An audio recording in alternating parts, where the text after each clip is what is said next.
Hello दोस्तों, तो आप सभी को आपके अपने YouTube चैनल मिशन 2 पे आप लोगों का बहुत बहुत स्वागत है। तो आज हम क्लास 10th के जैक बोर्ड का जो 19 फरवरी को होने वाला एग्जाम बच्चों सोमवार को हिंदी का उसके सारे ऑब्जेक्टिव सवालों को इस वीडियो में करवाने वाले हैं।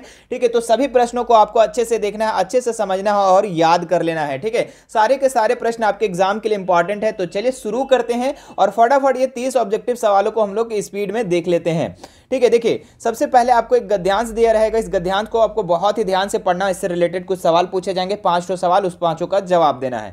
तो देखिए पढ़ते हैं इसको हम लोग, क्या है जल्दी जल्दी पढ़ेंगे बच्चों। ठीक है, आप लोग एग्जाम में ध्यान से पढ़ना और अच्छे से पढ़ना। ठीक है, हम लोग पास अभी वक्त समय कम है, इसलिए हम लोग कोशिश करेंगे इसको जल्दी जल्दी पढ़ करके और अच्छे से समझ ले।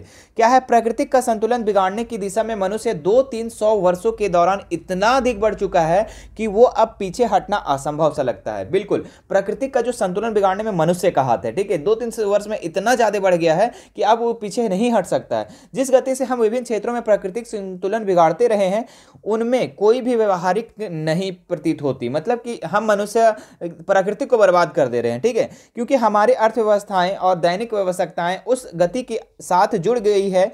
क्या हमें ज्ञात नहीं है कि हम अपना आहार समझ रहे हैं? ठीक है, क्या हमें इस चीज़ का ज्ञात नहीं है, नॉलेज नहीं है कि इसे हम आहार समझते हैं, भोजन भोज्य पदार्थ समझते हैं?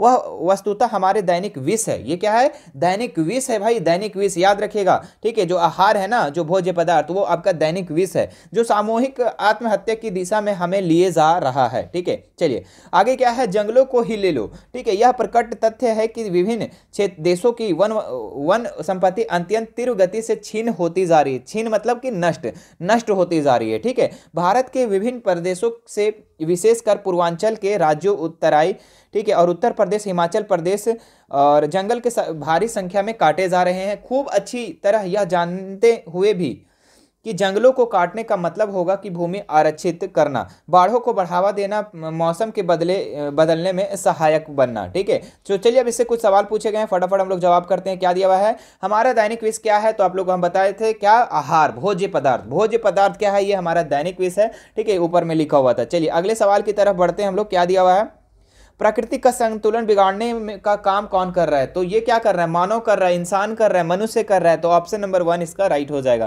क्लियर है, चलो आगे बढ़ते हैं। नेक्स्ट सवाल, विभिन्न देशों में अत्यंत तीव्र गति से क्या छीन होती जा रही? छीन मतलब नष्ट क्या होती जा रही? तो यहाँ पे वन संपत्ति जो है ना, अत्यंत तीव्र गति से क्या हो रही है? नष्ट होती जा रही है। तो ऑप्शन नंबर दूसरा इसका राइट हो जाएगा। चलिए अगले सवाल की तरफ बढ़ते हैं। छीन का शब्द का क्या अर्थ है? हमने अभी पैसेज में ही पढ़कर बताया था, छीन का मतलब नष्ट होते हैं, नष्ट होता है। ठीक है, अगला सवाल देखो, जंगलों को काटने का क्या मतलब होगा? ठीक है, खेत बनाना, भूमि को आरक्षित करना, फर्नीचर बनाना, रास्ता बनाना। ठीक है, तो इसका क्या अर्थ होगा कि भूमि को आरक्षित करना। ठीक है, जंगलों को काटने का मतलब, तो ऑप्शन नंबर दूसरा इसका राइट हो जाएगा। अगले सवाल की तरफ आइए, जो कि आपका पद्यांश रहेगा और इस पद्यांश को आपको ध्यान से पढ़ना है। इससे रिलेटेड कुछ सवाल पूछे जाएंगे, उसका आपको क्या करना है? जवाब देना है। ठीक है, देखिए क्या है, सच है विपत्ति जब आती है, ठीक है, कायर को ही दहलाती है। मुरमा नहीं विचलित होते, क्षण एक नहीं धीरज खोते। विघ्नों को गले लगाते, कांटों में राह बनाते, है ना, और मुख से ना कभी उफ कहते, जो आ पड़ता सब सहते हैं। ठीक है, धूल का मूल नसाने हैं, कौन विघ्न ऐसा जाग में खम ठोक ठेलता।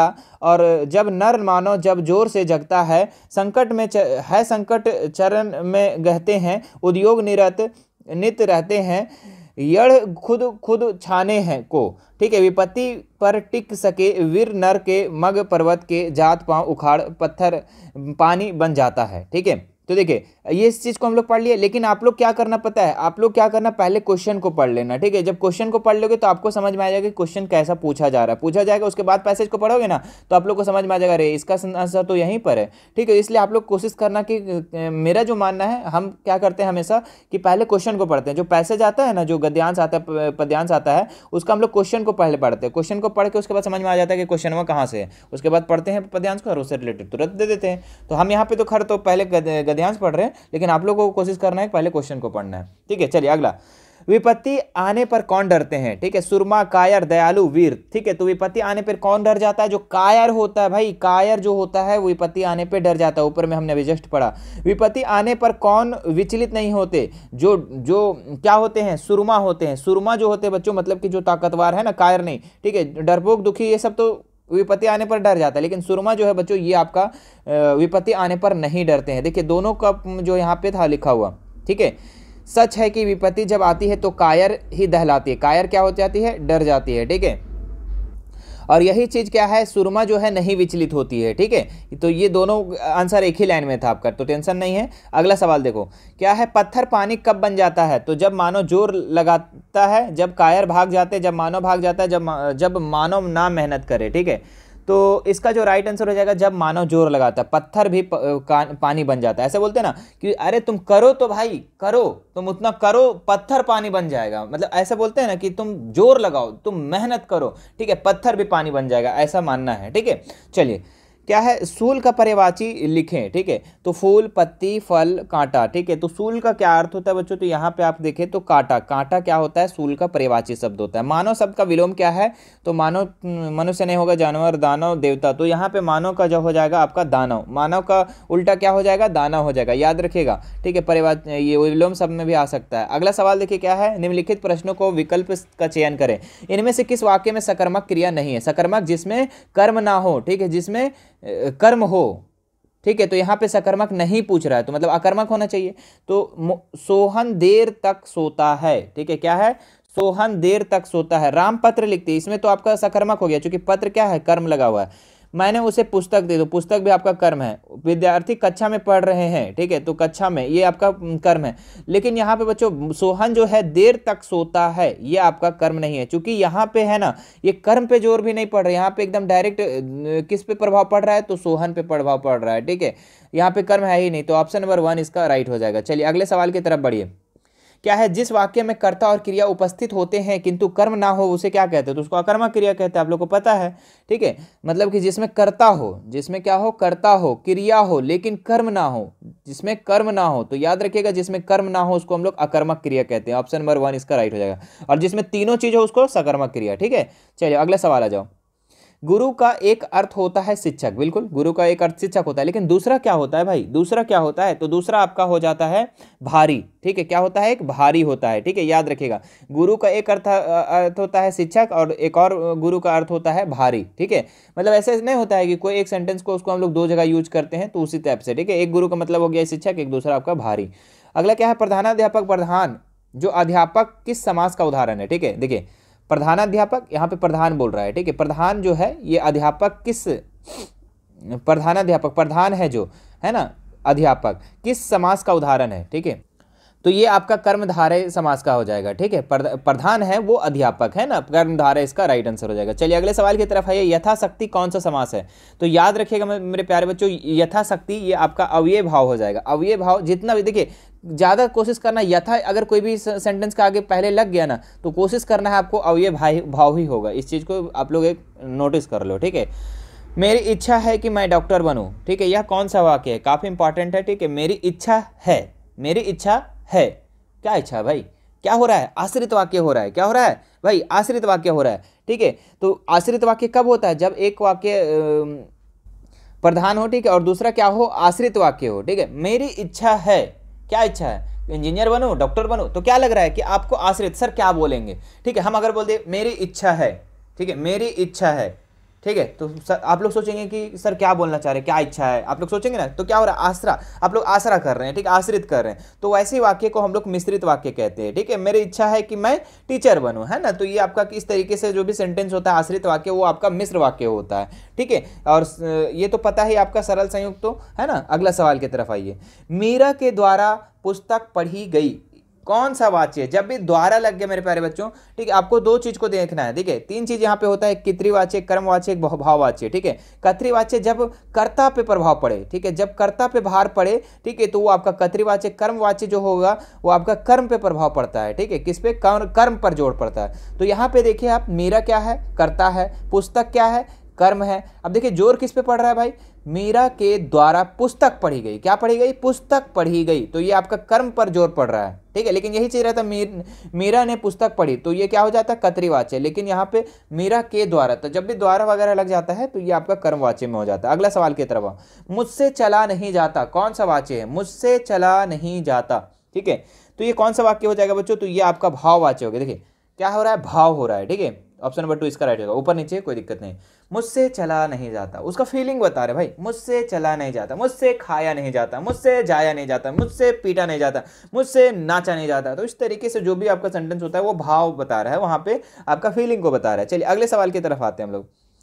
समुच्चय बोधक अवयव के दो प्रमुख भेद कौन कौन से हैं? ठीक है, तो समुच्चय बोधक के जो दो अवयव है, ठीक है, वो कौन कौन से हैं? तो याद रखिएगा आपका क्या है, आपका समानाधिकरण और व्यक्तिकरण, यानी ऑप्शन नंबर तीसरा इसका राइट आंसर हो जाएगा। चलिए अगले सवाल की तरफ आइए।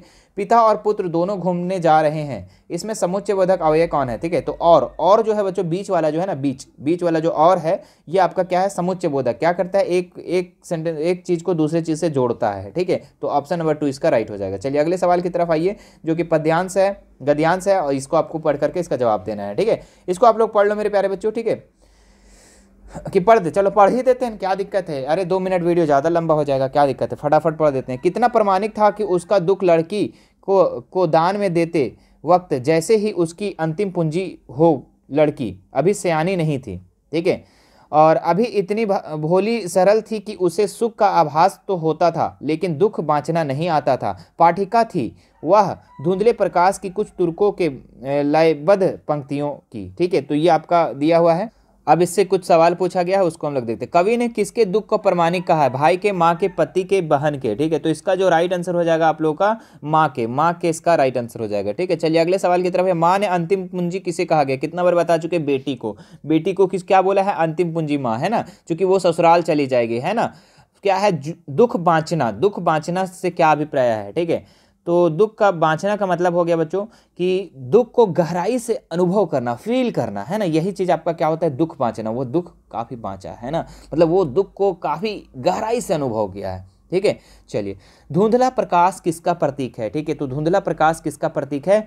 तो ये आपका अस्पष्ट दुख। ठीक है, धुंधला जो प्रकाश है ये आपका अस्पष्ट सुख जो है, ये आपका क्या है, धुंधला प्रकाश। मतलब कि ऐसे होता है ना कि हमारे जीवन में थोड़ा सा एक चिंगारी आई, मतलब कि क्या बोलेंगे, एक थोड़ा सा रोशनी आई। ठीक है, तो थोड़ा सा रोशनी का मतलब क्या हुआ, धुंधला प्रकाश आया। धुंधला प्रकाश मतलब अस्पष्ट सुख, मतलब हमको सुख के बारे में पता नहीं लेकिन सुख है। ठीक है, हम खुश हैं। ठीक है, हम खुश हैं लेकिन किस लिए खुश है ये नहीं पता है, मतलब कि एक धुंधला प्रकाश है। ठीक है, मतलब अस्पष्ट सुख है, मतलब हमको पता नहीं है लेकिन है। ठीक है, मतलब थोड़ी सा अगर किरण आई है, ठीक है, कि खुशी का, तो खुशी है। ठीक है, जैसे कि मेरे प्यारे बच्चों आपका मैथ का एग्जाम एक ही दिन है और आपका एक इंग्लिश का एग्जाम एक ही दिन है। ठीक है, तो आपको मैथ में एकदम इतना अच्छा तैयारी है कि 100 में 100 आप करने के लिए तैयार है, लेकिन इंग्लिश में उतना अच्छा तैयारी नहीं है। ठीक है, तो यहाँ पे क्या हो रहा है कि आपको थोड़ा सा खुशी मिल रहा है, थोड़ा सा दुखी मिल रहा है। ठीक है, तो ये धुंधला प्रकाश है। ठीक है, चलिए अगला सवाल की तरफ आते हैं हम लोग। कवि ने किसे धुंधले प्रकाश की पाठिका बताया है? ठीक है, बेटी को, माँ को, या फिर पत्नी को, या फिर बहन को। ठीक है, तो बेटी को धुंधले प्रकाश, है ना,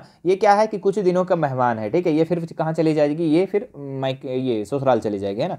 अब देखिए एक और जो है आपके पाठ से दिया हुआ है गद्यांश, इसको भी आप लोग देखिए। क्या है, बार बार सोचते क्या होगा उस कौम का जो देश की खातिर घर गृहस्थी, जवानी, जिंदगी सब कुछ होम देने वाली भी हस्ती है और अपने बिकने वाली। ठीक है, इसे आप लोग पढ़ लेंगे। ठीक है, हम आगे बढ़ते हैं, इसका हम लोग कुछ सवाल देते हैं। प्रस्तुत गद्यांश जो है किस कहानी से लिया गया है? ठीक है, तो ये किस कहानी से लिया गया है? तो अगर आप इसमें देखिए बच्चों, नेताजी चश्मा, देखिए यहाँ पे मूर्ति वगैरह लिखा हुआ है ना, देखिए आप पढ़ेंगे तो समझ में आ जाएगा। सुभाष चंद्र बोस की आंखों पर चश्मा नहीं होगा क्योंकि मास्टर बनना भूल गया और कैप्टन मर गया। सोचो आज वहाँ रुकेंगे नहीं, पान भी नहीं खाएंगे, मूर्ति की तरफ देखेंगे भी नहीं, सीधे निकल जाएंगे। ड्राइवर से कह दिया चौराहे पर रुकना नहीं, आज कम, है ना। तो ये किस चैप्टर से है आपका? तो ये नेताजी का चश्मा। और नेताजी का चश्मा का लेखक कौन है मेरे प्यारे बच्चों, ये आपको कमेंट करके बताना है। ठीक है, नेताजी का चश्मा का लेखक कौन है? बाल गोविंद भगत का लेखक कौन है? एक कहानी या भी का लेखिका कौन है? माता का आंचल कौन है? ये आप हमें कमेंट करके बताएंगे। देखते हैं कितने बच्चों को याद है। चलिए अगले सवाल की तरफ आइए। हलदार साहब कितने दिनों बाद कस्बे से गुजरे? ठीक है, तो कितने दिनों बाद हलदार साहब गुजरे थे? तो ये 15 दिनों बाद गुजरे थे। ऑप्शन नंबर 4 इसका राइट हो जाएगा। कस्बे के चौराहे पर किसकी प्रतिमा लगी थी? तो ये नेताजी सुभाष चंद्र बोस की लगी थी, याद रखिएगा। ऑप्शन नंबर 1 इसका राइट हो जाएगा। हलदार साहब को क्यों लगा कि अब मूर्ति पर चश्मा नहीं होगा? ठीक है, तो इसलिए लगा बच्चों कि कैप्टन जो है ना मर गया था, तो अब लगा कि हल्दा जो ये मूर्ति पर, सुभाष चंद्र बोस की मूर्ति पर चश्मा अब नहीं लगेगा, क्योंकि लगाने वाला बंदा तो वही था ना, कैप्टन। ठीक है, वो अब मर चुका था, तो वो अब ऐसा लगा हलदार साहब को कि अब मूर्ति पर चश्मा नहीं लगेगा। ठीक है, अगला देखो क्या दिया हुआ है। जो कि आपका कृतिका से दो क्वेश्चन दिया हुआ है। क्या है, लेखक की माँ काजल कहाँ लगाती थी। ठीक है, तो लेखक की माँ काजल कहाँ लगाती थी, तो नाभि और लीलार में। ठीक है, ऑप्शन नंबर 1 इसका राइट हो जाएगा। अगले सवाल देखिए, जो कि लास्ट सवाल है मेरे प्यारे बच्चों। साना सानी हाथ जोड़ी प्रार्थना लेखिका ने किस देश की युवती से सीखी थी। ठीक है, तो वर्मा की, श्रीलंका की, नेपाल की, चीन की। तो इसका जो राइट आंसर हो जाएगा नेपाल की। ठीक है, हाँ, और साना साना हाथ जोड़ी इसका लेखिका कौन है, ये आप हमें कमेंट करके बताएंगे। बहुत ही अच्छा है ना। साना सानी हाथ जोड़ी, हाथ जोड़ जोड़ कर क्या बोलती थी, क्या बोलती थी, मेरे मधु में कंकर नहीं आना चाहिए। ठीक है, हाथ जोड़कर। ठीक है, और वो मधु को खा खा कर काफ़ी अच्छी हो गई थी। ठीक है, काफ़ी गोरी नारी हो गई थी। ठीक है, कैसे, कितना अच्छा ट्रिक बताया था आप लोगों को। उम्मीद है कि आपको ट्रिक भी याद होगा, है ना। चलिए फिर मिलते हैं नेक्स्ट वीडियो में। ठीक है, वीडियो कैसा लगा, वीडियो अच्छा लगा तो वीडियो को लाइक कर देंगे, लाइक करने में कमी ना करेंगे, शेयर ज़्यादा से ज़्यादा इस वीडियो को कर देंगे। ठीक है, हमसे जुड़ने के लिए हमारा इंस्टाग्राम का लिंक और टेलीग्राम व्हाट्सअप चैनल का लिंक डिस्क्रिप्शन में दिया हुआ, वहाँ से आप हमसे जुड़ सकते हैं। मिलते हैं नेक्स्ट वीडियो में। Thank you so much.